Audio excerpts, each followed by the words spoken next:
This would have been a totally different atmosphere if this result had been different. Oh my gosh! How depressing! You should have. Did you hear it through your earbuds when I announced it? I did. Yes. Everybody heard that. Yes, indeed. Okay. Well, we have with us right now Joshua Robinson. He is the son of Art Robinson, but he's famous in his own right. He is the chairman of the chairperson, I suppose, to be non-sexist. He is the chairperson of the local Republican Party, and took a brave stand in deciding to bring that issue to the Republican Central Committee and say, do you support this levy or not? There was a lot of controversy about that, Joshua. There was, but 66% of our PCPs voted to Get right up on that mic. PCPs, he means precinct committee persons. Yeah, he's not talking about drugs here. Right. They voted to oppose the levy, and that is in accordance with our bylaws, and we supported that, and I think it was very worthwhile, and we're very pleased with the outcome. Well, we were there, thank you, and we weren't videotaping. Thanks a lot for that, too. And you voted in favor of it. And there were people who were saying during that vote, well, people were confused. They didn't know. They said that about the levy the last couple of times. Nobody understood the levy. I think they did understand the levy. What's your opinion, sir? I think they understood the levy. Yes.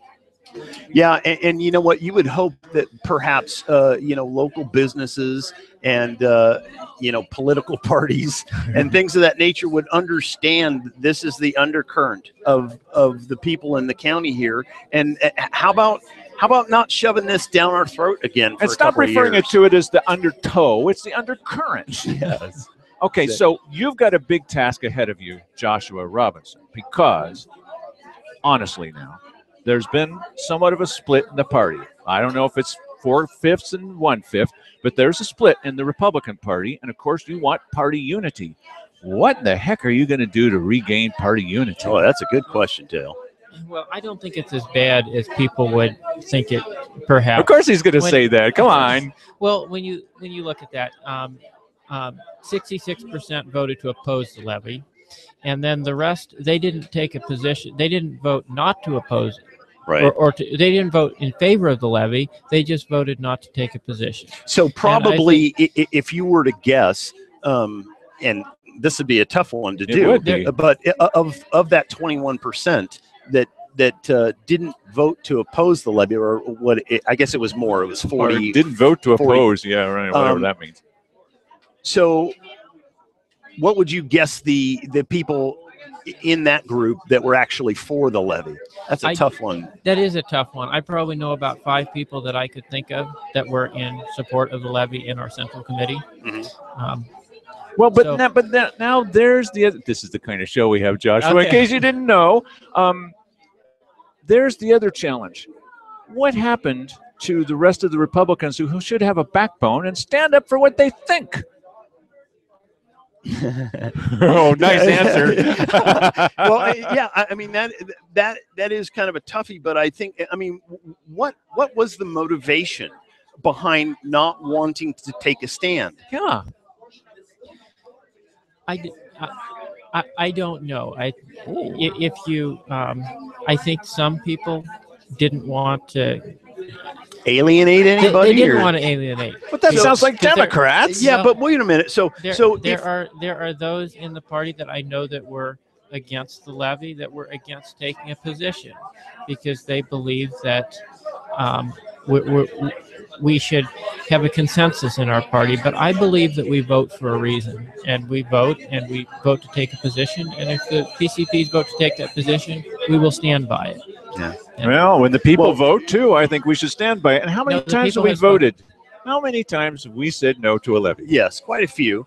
But you know what? I respect that now. The party leadership here is they seem to be having a strong hand on this thing, and instead of going weak-willed and letting the minority run over the top of them. Oh, yeah. It's like, okay, let's take a vote, and the majority rules, and that's the way it ought to be. And I don't even think that they do that in the Democrat. They just tell them, here's what you're going to think, and they go, oh, okay. Yeah, true. However, we all know that when a couple of people, including Bill Hunker, were invited to come in and make a presentation, that there were people in that group that were so angry about them making a presentation, they tried to stop them. They were, I don't know, yelling, but they were trying to interrupt them, and they repeatedly, including Connie Roach, the assessor, repeatedly tried to stop your invited guests from making. What kind of group does that? I don't know. I think Good answer again.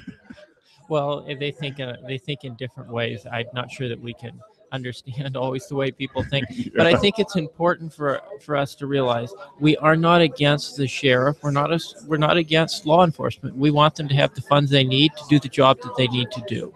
It's just the way this levy was done. It was there was a lot of money that wasn't going to the sheriff's department, and we couldn't be sure where it was going to go. No, you couldn't be sure where it was going. That's the big deal. And that's the big deal. You need to be upfront and show us exactly where the dollars are going to go and what it's going to be used for.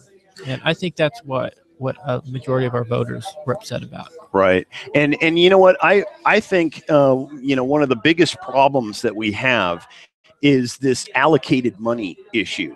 If there's some way that they could deal with, somehow just giving the money to the county as a block and let them fund law enforcement and let the pencil pushers, get the pennies. I keep saying it's impossible. It's impossible. Well, yes, but it isn't really impossible. You have to have the will to do these sort of things in order to get them done. But the idea that somehow the most important, and it's always like this, and it's for political purposes, they starve out the sheriff. Yes. And there's a reason for that, because they want to use that as a club to beat you over the head and get you to vote for the levy. Yeah, but that's what we're doing. We're starving out the commissioners, and we're going to use it as a club to beat them to death. Beat them into submission. Yes. Really, Joshua, you've been great in answering tart questions, and this is, you feel a little toasty on both sides now, bud? Well, we're just going to move forward with what we believe is right. He's such a good sport. And I don't have a political career, so I don't care. So. There you go. And I got to tell you something. When Dale says toasty on both sides, we have been riding this issue, like a low rent pony for months now. And I am burned out, and I am glad that this whole thing is over. Are you tired of this? You know what starts tomorrow, though? Campaign 2016, bud. Yeah, that's right. That's true. Okay, thank you very much, Joshua Robinson. Thank you, and thank you for all you have done. Oh, we're happy to bring this with your help. We brought this from Republican headquarters live out to everybody. That's not been done before. Thank you. It's a pleasure.